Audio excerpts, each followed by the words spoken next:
உலகமே உங்களை திரும்பி பார்க்க போகுதுன்னு அப்போ உங்களுக்கு தெரியாது. ஸோ அப்படியே கட் பண்ணால் கொஞ்சம் கொஞ்சமாக உங்கள் புகழ் ஏறிட்டே வருது.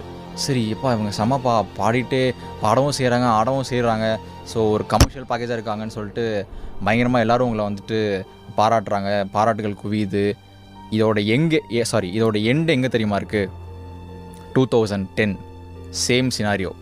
ஃபுல்லாக ஒரு செம பெரிய கிரவுண்ட் இருக்குது. ஸோ நீங்கள் வந்துட்டு அந்த பெவிலியன்னு சொல்லுவாங்க இல்லையா, ஸோ பேக் ஸ்டேஜ்லேருந்து அப்படியே உள்ளே வரீங்க, கிரவுண்டுக்குள்ளே நடந்து வரீங்க, உங்களுக்காக பெரிய கூட்டம் அந்த கிரவுண்டில் வெயிட் பண்ணிகிட்ருக்கு. அதையும் தாண்டி ஃபுல்லாக அத்தனை ஃபேன்ஸு, மெஸ்ஸி, ரொனால்டோ, நெய்மர்னு, அப்போ நெய்மர் இருந்தாலும் எனக்கு தெரில, பட் அவ்வளோ பெரிய ஃபுட்பால் ஸ்டார்ஸுக்கு வந்து சப்போர்ட் பண்ணுற க்ரௌடு உங்களோட வருகைக்காக பயங்கரமாக எதிர்பார்த்து காத்துட்ருக்காங்க. ஸோ நீங்கள் அப்படியே ஸ்லோவாக பேக் ஸ்டேஜ்லேருந்து ஸ்டேஜுக்குள்ளே வரீங்க, வர கிரவுண்டில் இருக்கிற ஆர்டிஸ்ட் எல்லாருமே பார்க்குறீங்க. அந்த சந்தோஷம், அந்த க்ரௌடோட ஆம்பியன்ஸு, அந்த சியரு எல்லாமே அப்படியே உங்கள் கண்ணிலேருந்து லிட்டரலாக தண்ணி வர வைக்குது.